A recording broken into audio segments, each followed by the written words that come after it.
Assalamualaikum semuanya. Apa kabar kalian? Semoga dalam keadaan sehat dan dilancarkan rezekinya oleh Allah. Amin ya robbal alamin. Keseharian Abu Nawas dalam menafkahi keluarganya adalah bekerja sebagai tukang kayu. Setiap pagi Abu Nawas rajin ke hutan untuk menebang kayu dengan kapak andalannya. Lalu kayu tersebut dijual ke pasar dan uangnya untuk menafkahi keluarganya.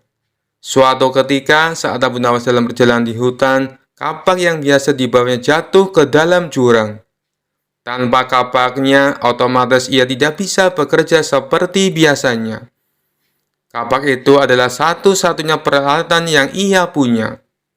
Kejadian tersebut membuat Abu Nawas bersedih hati. Ia pun lalu memutuskan balik ke rumahnya. Dalam perasaan yang sangat sedih itu, tiba-tiba di tengah perjalanan, datanglah jin yang menyamar sebagai seorang laki-laki berbaju putih. Jin itu datang dan menggoda Abu Nawas yang kondisinya sedang tidak stabil. "Hei Abu Nawas, kenapa kamu kelihatan seperti sedih?" tanya jin itu. "Iya, kapak saya satu-satunya telah jatuh ke jurang. Kalau begini, bagaimana saya bisa bekerja?" jawab Abu Nawas dengan nada sedih. "Oh, begitu. Saya akan bantu mengambilkannya untukmu," kata jin itu kembali. Tak berapa lama kemudian, sang jin itu pun turun ke bawah jurang. Ternyata jin tersebut memiliki keinginan untuk menguji kejujuran Abu Nawas yang sering didengarnya. Terbesit di benak jin untuk memberikan kapak yang lain yang terbuat dari emas. Apa reaksi Abu Nawas nantinya? "Wahai Abu Nawas, apakah ini kapakmu?" tanya jin itu. "Bukan, kapak saya jelek kok," jawab Abu Nawas. Jin itu kembali turun ke jurang, dan kali ini ia memperlihatkan kapak yang gagahnya berlapis mutiara dan intan kepada Abu Nawas. "Apakah ini kapakmu, wahai Abu Nawas?" tanya jin itu kembali. "Bukan, bukan itu. Kapak saya sudah jelek kok," tegas Abu Nawas. Untuk ketiga kalinya, jin itu turun ke jurang dan memperlihatkan kapak yang biasa Abu Nawas gunakan. "Iya, itu baru kapak saya," sahut Abu Nawas kegirangan. Jin itu kagum dengan kejujuran Abu Nawas. Ia pun mengakui bahwa Abu Nawas memang benar-benar seorang yang jujur. Lalu jin itu berkata kepada Abu Nawas, "Hai Abu Nawas, seandainya kamu mengaku kalau kapak emas adalah milikmu, tentu saya akan memberikannya padamu. Meskipun saya tahu kamu berbohong. Akan tetapi kamu malah berkata jujur apa adanya," ucap sang jin. Abu Nawas menjawab, "Saya adalah orang yang selalu bersyukur dengan apa yang saya punya, dan saya tidak mau mengambil sesuatu yang bukan hak saya. Bagiku, kapak jelek itu adalah rezeki yang luar biasa. Karena dengan kapak itulah aku bisa bekerja secara halal dan mendapatkan kayu untuk aku jual," ucap Abu Nawas. "Rasa syukur?" tanya jin itu dengan heran. "Ya, karena rasa syukur itulah yang membuat aku tidak mau mengambil barang yang bukan hak saya dan membuatku senantiasa selalu bersikap jujur," tegas Abu Nawas dengan tersenyum. Jin itu kembali berkata kepada Abu Nawas, "Karena kejujuran dan rasa syukurmu itu, wahai Abu Nawas, maka ketika kapak ini aku berikan kepadamu," ucap sang jin. Kemudian jin itu pergi meninggalkan Abu Nawas. Sementara Abu Nawas membawa pulang dengan 3 kapak. Kapak jelek yang biasa dia gunakan, kapak yang terbuat dari emas, dan kapak yang gagahnya berlapis mutiara dan intan. Kisah selanjutnya. Diceritakan suatu hari Baginda Raja mengundang beberapa ulama berkumpul di istananya. Tentu saja Abu Nawas juga hadir dalam pertemuan tersebut. Tujuan Baginda Raja mengundang mereka untuk membahas tentang berbagai masalah hukum agama. Dengan begitu, beliau tetap bisa menimba ilmu tanpa harus meninggalkan istananya. Ulama fikih menyampaikan keilmuannya seputar halal haram dalam hukum agama Islam. Ulama tauhid menyampaikan keilmuannya seputar keesaan Allah Subhanahu wa taala beserta kekuasaannya yang meliputi alam semesta. Begitu juga dengan ulama yang lainnya. Setelah masing-masing ulama menyampaikan ilmu sesuai bidangnya, tibalah giliran Abu Nawas. Dikarenakan bingung harus menyampaikan apa, Abu Nawas pun berkata, "Ampun Paduka yang mulia, apa yang ingin Paduka dengar dari hamba? Hamba rasa para ulama ini sudah menyampaikan semuanya." "Kalau menurutmu demikian, baiklah. Berarti sekarang waktunya untuk tanya jawab," ucap Baginda Raja. "Abu Nawas, apa yang kau ketahui tentang rezeki?" tanya Baginda Raja. "Kita semua pasti meyakini bahwa rezeki datangnya dari Allah Subhanahu wa taala. Sebagaimana dalam firman-Nya, tidak ada suatu binatang melata pun di bumi, melainkan Allah lah yang memberi rezekinya. Jelas Abu Nawas. Rezeki itu bisa datang dari mana saja, Paduka. Kita sebagai manusia cukup bertawakal dengan benar. Niscaya rezeki akan datang kepada kita. Lakukan yang menjadi bagianmu. Selanjutnya, biarkan Allah yang mengurus lainnya." Ini berdasarkan hadis Nabi yang berbunyi, "Andai kalian bertawakal kepada Allah sebenar-benar tawakal, niscaya Allah akan berikan rezeki kepada kalian. Sebagaimana Dia memberikan rezeki kepada burung yang pergi dalam keadaan lapar, lalu pulang dalam keadaan kenyang." Papar Abu Nawas. Ternyata pandangan Abu Nawas mengenai rezeki tidak sama dengan para ulama yang hadir. "Wahai Abu Nawas, seandainya seekor burung tidak keluar dari sangkarnya, bagaimana mungkin ia akan mendapatkan rezeki?" tanya salah satu ulama. "Untuk mendapatkan rezeki dibutuhkan usaha dan kerja keras, Abu Nawas.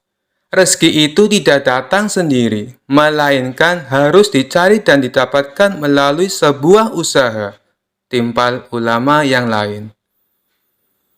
Tapi Abu Nawas bersikukuh dengan pendapatnya, sehingga terjadilah sedikit perdebatan di antara mereka.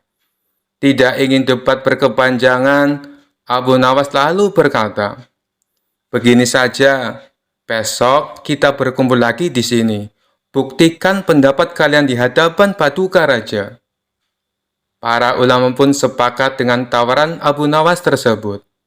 Abu Nawas dan para ulama kemudian pamit kepada Baginda Raja meninggalkan istana. Setelah berpamitan kepada Baginda Raja, Abu Nawas pun segera pulang ke rumahnya, sebab ia harus mengajar murid-muridnya. Sementara para ulama tersebut sibuk mencari cara untuk membuktikan pendapat mereka. Sampai pada akhirnya, saat berjalan pulang menyusuri sebuah desa, para ulama melihat penduduk setempat sedang panen buah kurma. Kemudian, terbesitlah niatan untuk membantu warga.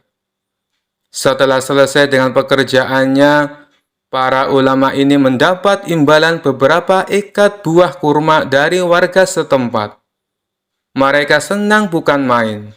Para ulama itu senang bukan karena mendapatkan kurma, tetapi memiliki alasan untuk menyampaikan kepada Abu Nawas dan Baginda Raja bahwa pendapat mereka soal rezeki adalah benar.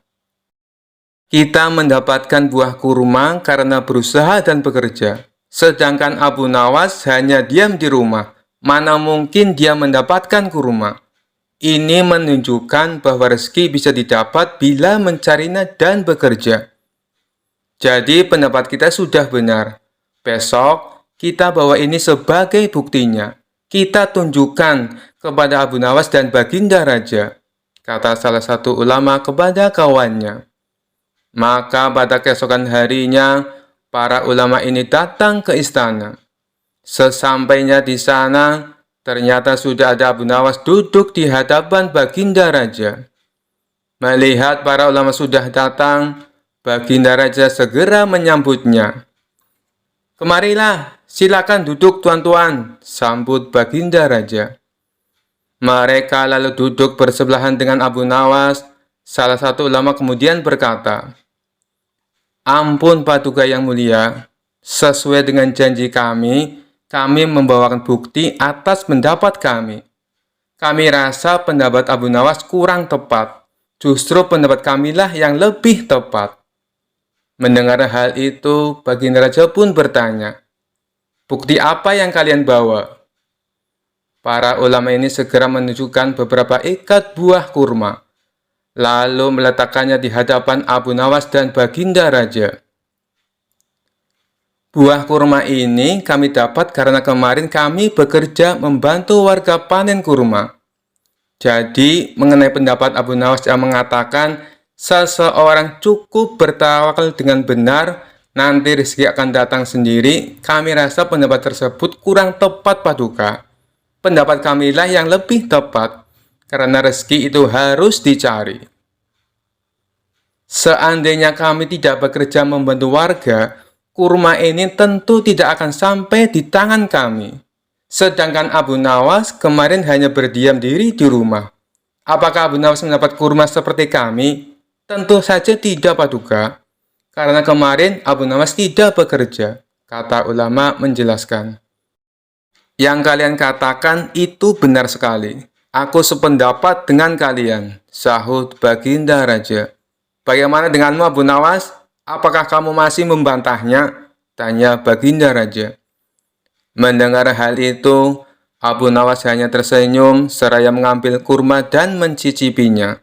Kemudian ia berkata, "Kemarin aku memang hanya di rumah seharian, karena aku harus mengerjakan tugasku sebagai guru, yaitu mengajar murid-muridku. Hari ini, saat kalian bercerita tentang kurma, tiba-tiba saya jadi kepengin. Alhamdulillah, kalian datang bukan hanya membawa ceritanya, tapi juga buah kurmanya untukku. Bukankah ini juga bagian dari rezeki yang datang tanpa sebab? Seperti yang hamba ucapkan dulu Paduka, cukup dengan tawakal yang benar kepada Allah. Niscaya Allah akan berikan rezeki. Lakukan yang menjadi tugasmu. Selanjutnya, biarkan Allah yang mengurus lainnya. Hamba melakukan tugas sebagai guru.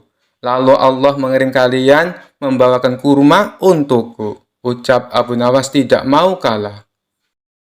Mendengar penjelasan Abu Nawas, para ulama pun langsung tertawa satu sama lain. "Kamu memang cerdik Abu Nawas," puji Baginda Raja. Sementara para ulama ini meskipun berbeda pendapat, tidak saling menyalahkan dan membenarkan pendapatnya sendiri. Begitulah indahnya Islam, apabila saling menghormati perbedaan pendapat. Kisah selanjutnya. Dikisahkan di suatu daerah di kota Baghdad terdapat sumur angker dihuni oleh jin yang jahat. Setiap malam terdengar suara menakutkan dan suara-suara aneh yang berasal dari sumur tersebut. Meskipun demikian, kedalaman sumur tersebut hanya sekitar 1 meter dan tidak ada airnya sama sekali. Namun karena saking angkernya, sehingga banyak warga sekitar tak berani mendekatinya. Suatu kali datang seorang tamu ke rumah Abu Nawas. Ia bernama Abu Jahil. Kemudian ia mengadukan masalah tentang sifat sang istri yang sangat cerewet. "Gimana caranya Abu Nawas supaya istriku tidak ngomel-ngomel terus?" tanya Abu Jahil kepada Abu Nawas. "Kalau soal itu aku juga tidak tahu Abu Jahil. Istriku juga sama cerewetnya," jawab Abu Nawas.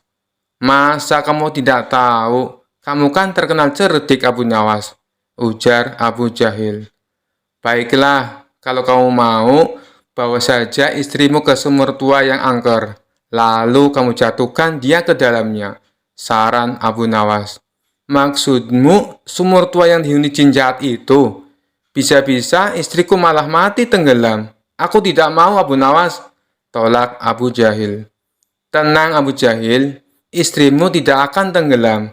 Itu kan sumur kering tidak ada airnya, dan dalamnya juga cuma 1 meter. jelas Abu Nawas. Tapi apa mungkin bisa berhasil Abu Nawas? Tanya Abu Jahil ragu-ragu. Kalau itu aku sendiri juga belum tahu Abu Jahil. Tapi setidaknya istrimu akan bertemu jin dan pasti dia akan ketakutan. Mungkin saja karena rasa takutnya itu sifat cerewet istrimu akan hilang, balas Abu Nawas. Baiklah, besok aku akan ajak istriku ke sana, timpal Abu Jahil. Singkat cerita, pergilah Abu Jahil dan istrinya menuju sumur angker yang dimaksud. Sesampainya di sana, Abu Jahil segera mendekati bibir sumur. Wahai istriku, lihatlah, di dalam sumur ada perhiasan emas banyak sekali, teriak Abu Jahil berpura-pura kaget. Mendengar hal itu, sang istri tak sabar ingin ikut melihatnya. Setelah sang istri berdiri tepat di depan sumur, Abu Jahil langsung mendorongnya. Sang istri pun terjatuh ke dalam sumur. Bukannya berteriak ketakutan, sang istri malah mengomel terus-terusan tanpa berhenti.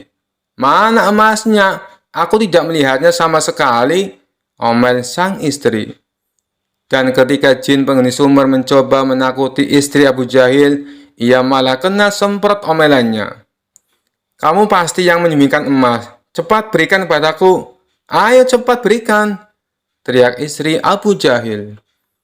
Karena tak kunjung mendapatkan emas, sang istri terus saja mengomel. Tidak lama kemudian, muncul sosok bayangan hitam keluar dari sumur. Rupanya sosok itu adalah jin penghuni sumur tersebut. Jin itu lalu mendekati Abu Jahil dan berkata, "Cepat angkat istrimu dari tempatku. Aku tidak tahan mendengar omelannya," ancam jin tersebut. Dengan penuh ketakutan, Abu Jahil langsung mengangkat istrinya dari sumur angker itu. Pada esok harinya, Abu Jahil kembali menemui Abu Nawas dan menceritakan peristiwa yang dialaminya. Spontan Abu Nawas tertawa terpingkal-pingkal. Ternyata istrimu lebih cerewet daripada istriku. Jin saja sampai tak tahan mendengar omelannya, seloroh Abu Nawas sambil terus tertawa. Kisah selanjutnya. Dikisahkan pada saat itu Harun al-Rasyid menunjuk kawannya untuk menjabat sebagai gubernur di kota Abu Nawas tinggal. Namun sayangnya orang yang ditunjuk ini menyalahgunakan jabatannya. Dengan sewenang-wenang dia memerintahkan para prajurit untuk menangkap para sastrawan yang dianggap pintar. Setelah beberapa sastrawan berhasil ditangkap, mereka dihadapkan kepada gubernur yang baru itu. Satu persatu di antara mereka ditanya oleh sang gubernur. "Menurutmu, saya gubernur yang adil atau zalim?" tanya sang gubernur.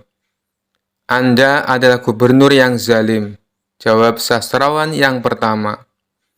Sang gubernur terperanjat dengan jawaban tersebut. "Apa alasanmu?" tanya sang gubernur. "Karena Anda telah menangkap kami tanpa sebab," jawab sastrawan pertama. "Prajurit, masukkan dia ke dalam penjara. Besok dia harus dihukum mati," pinta sang gubernur.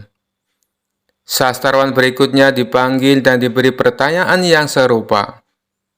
"Menurutmu, saya gubernur yang adil atau zalim?" tanya sang gubernur. "Tuanku adalah gubernur yang adil," jawab sastrawan yang kedua. "Apa alasanmu?" tanya sang gubernur kembali. "Karena tuanku sangat memperhatikan rakyatnya," jawab sastrawan tersebut. "Kamu pembohong. Prajurit, masukkan dia ke dalam penjara. Besok dia harus dihukum mati," kata sang gubernur. Begitulah seterusnya, apabila dijawab adil ataupun zalim, sang gubernur tetap memberikan hukuman mati pada para sastrawan. Kemudian, beberapa sastrawan yang belum tertangkap mendatangi rumah Abu Nawas. "Tolonglah kami, Abu Nawas. Beberapa kawan kita dijatuhi hukuman mati," kata mereka penuh khawatir. Abu Nawas terkejut mendengarnya. "Kenapa gubernur melakukan hal itu? Bagaimana ceritanya?" tanya Abu Nawas heran. "Kami sendiri tidak tahu, Abu Nawas. Tanpa sebab, gubernur yang baru menangkapi para sastrawan di kota kita. Lalu mereka ditanya satu persatu, apakah dia gubernur yang adil atau zalim? Bila jawabannya zalim, akan dihukum mati. Bila jawabannya adil, juga tetap akan dihukum mati. Kata mereka menjelaskan. Pasti gubernur sakit, dia sudah tidak waras, ucap Abu Nawas. Itulah kenapa kita ke sini, Abu Nawas. Kita mendatangimu agar kau menyelamatkan kawan-kawan kita. Sebab rencananya besok kawan-kawan kita akan dihukum mati. Tutur mereka. Baiklah, aku akan ke istana gubernur sekarang juga. Kalian pulanglah, ucap Abu Nawas. Maka berangkatlah Abu Nawas ke istana. Sesampainya di tempat gubernur, Abu Nawas langsung menghadap sang gubernur. Melihat kehadiran Abu Nawas, sang gubernur langsung emosi. Ngapain kau datang ke istanaku? Tanya sang gubernur. Saya mendengar kabar Anda menyuruh beberapa prajurit untuk menangkapi para sastrawan pintar di kota ini. Tapi kenapa aku tidak ditangkap? Saya sangat tersinggung, jawab Abu Nawas. Oh, jadi kamu menganggap dirimu bagian dari mereka? Tanya sang gubernur. Tentu saja, masyarakat di kota ini tahu siapa aku. Aku adalah sastrawan terpandai di kota ini, balas Abu Nawas. Baiklah, Algojo, tangkap Abu Nawas dan penggal lehernya, perintah sang gubernur. Tunggu dulu, sebelum leherku dipenggal, perintahkan Algojomu agar jangan sampai merusak rambutku, sebab aku baru saja keluar dari tukang cukur, sahut Abu Nawas. Mendengar itu, sang gubernur langsung tertawa terpingkal-pingkal. Itulah jiwa kesatria yang aku kagumi darimu. Aku mengampunimu, Abu Nawas, kata sang gubernur. Bolehkah aku meminta satu permintaan? Tanya Abu Nawas.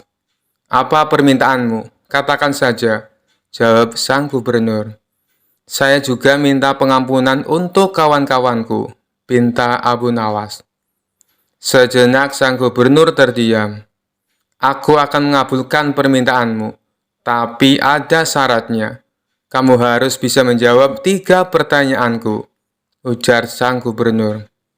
Baik, Tuan, saya siap menjawabnya, sahut Abu Nawas. Menurutmu, aku gubernur yang adil atau zalim? Tanya sang gubernur. Tuan bukan gubernur yang adil, bukan pula gubernur yang zalim. Orang-orang yang zalim itu adalah kita. Sedangkan Tuan adalah pedang keadilan yang membalas kezaliman, jawab Abu Nawas. Luar biasa, jawabanmu sungguh menakjubkan, Abu Nawas. Sekarang pertanyaan yang kedua. Mana yang lebih bermanfaat, matahari atau bulan? Tanya sang gubernur. Matahari terbit di siang hari bersamaan dengan terangnya dunia. Maka menurutku matahari kurang bermanfaat. Sementara bulan terbit di waktu malam yang menerangi dunia dan menjadikannya seperti siang. Maka menurutku manfaat bulan lebih besar, jawab Abu Nawas. Sang gubernur pun tertawa dengan jawaban Abu Nawas. Meskipun nyeleneh tapi masuk akal. Baiklah Abu Nawas, sekarang pertanyaan yang terakhir. Menurutmu warna angin itu apa? Tanya sang gubernur. Warna angin itu merah, Tuan, jawab Abu Nawas enteng. Apa alasanmu? Tanya sang gubernur kembali. Kalau kita masuk angin, lalu badan kita dikerok, pasti akan muncul warna merah pada tubuh kita. Itu menunjukkan kalau anginnya sedang keluar. Berarti warna angin itu adalah merah, jawab Abu Nawas. Untuk kedua kalinya sang gubernur dibuatnya tertawa terpingkal-pingkal. Kamu memang cerdik, Abu Nawas. Kamu mendapatkan apa yang kau inginkan. Ternyata apa yang dikatakan Baginda Raja tentangmu memang benar, Abu Nawas, tutur sang gubernur. Abu Nawas spontan kaget mendengar nama Baginda Raja disebut. Maksudnya Tuan bagaimana? Tanya Abu Nawas penasaran. Sebelum aku ditugaskan kemari, Baginda Raja memberitahu saya kalau di kota ini banyak sastrawan pintar, dan di antara sastrawan yang paling cerdik adalah kamu. Saya berniat memanggil mereka untuk saya kasih hadiah, tapi sebelumnya saya ingin mengerjai mereka dulu. Ternyata kamu malah datang untuk membantu mereka, dan ini adalah suatu kesempatan bagi saya untuk menguji kecerdasanmu, jelas sang gubernur. Jadi, hukuman mati yang Tuhan berikan hanya pura-pura? Tanya Abu Nawas kaget. Benar Abu Nawas, saya hanya ingin mengerjai mereka sebelum aku memberikan hadiah kepada mereka, jawab sang gubernur. Abu Nawas pun terdiam sejenak. Kurang ajar, ternyata aku masuk ke dalam perangkapnya. Tunggu saja pembalasanku nanti, ucap Abu Nawas dalam hati. Kisah selanjutnya. Suatu malam, Abu Nawas sedang berjalan di sebuah padang pasir. Tiba-tiba, dia dihadapkan oleh seorang jin yang sangat kuat dan bijaksana. Jin tersebut menyatakan bahwa dia dapat memberikan 3 keinginan kepada Abu Nawas, tetapi dengan syarat bahwa setelah 3 keinginan tersebut terpenuhi, Abu Nawas harus memberikan nyawanya kepada jin tersebut. Abu Nawas meskipun cerdik, merasa khawatir dengan syarat tersebut. Namun dia menerima tawaran jin tersebut dan memberikan 3 keinginan. Keinginan pertama Abu Nawas adalah memiliki kekuasaan yang setara dengan raja. Keinginan kedua adalah memiliki harta yang melimpah. Dan keinginan ketiga adalah memiliki kekuatan untuk mengendalikan waktu. Setiap keinginan Abu Nawas segera terpenuhi, dan dia hidup dalam kemewahan dan kekuasaan. Namun setelah beberapa waktu, Abu Nawas merasa takut akan dekatnya saat untuk memberikan nyawanya kepada jin tersebut. Dengan kecerdikannya, Abu Nawas merencanakan pertemuan terakhir dengan jin di tepi sungai. Dia membawa sebotol anggur dan pura-pura mabuk. Ketika jin datang, Abu Nawas pun berkata, "Sebelum aku memberikan nyawaku, mari kita minum bersama sebagai perpisahan." Jin tersebut setuju dan mereka minum bersama. Abu Nawas terus memberikan pujian kepada jin tentang kebijaksanaannya. Jin yang merasa senang dengan pujian tersebut akhirnya jatuh mabuk. Saat jin tertidur, Abu Nawas mengikatnya dengan rantai yang sebelumnya disiapkan. Ketika jin sadar, dia menyadari bahwa dia telah tertipu. Abu Nawas dengan cepat mengucapkan 3 kalimat Bismillah dan menyuruh jin kembali ke tempat asalnya. Dengan kecerdikan Abu Nawas, dia berhasil melepaskan diri dari perjanjian berbahaya dengan jin dan memenangkan pertarungan tanpa kehilangan nyawanya. Kisah selanjutnya. Dikisahkan Abu Nawas kerap kali mendapat hadiah berupa pundi-pundi uang yang banyak dari Baginda Raja karena selalu berhasil memecahkan kasus-kasus yang rumit. Rupanya hal ini mengundang rasa iri dengki oleh sebagian hakim istana yang berjumlah 5 orang. Mereka beralasan bahwa menangani kasus sudah jadi pekerjaan para hakim, bukan tugasnya Abu Nawas. Kelima hakim tersebut lalu berkumpul untuk membahas masalah ini.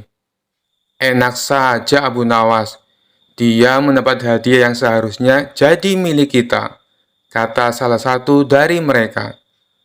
Benar, ini tak boleh dibiarkan.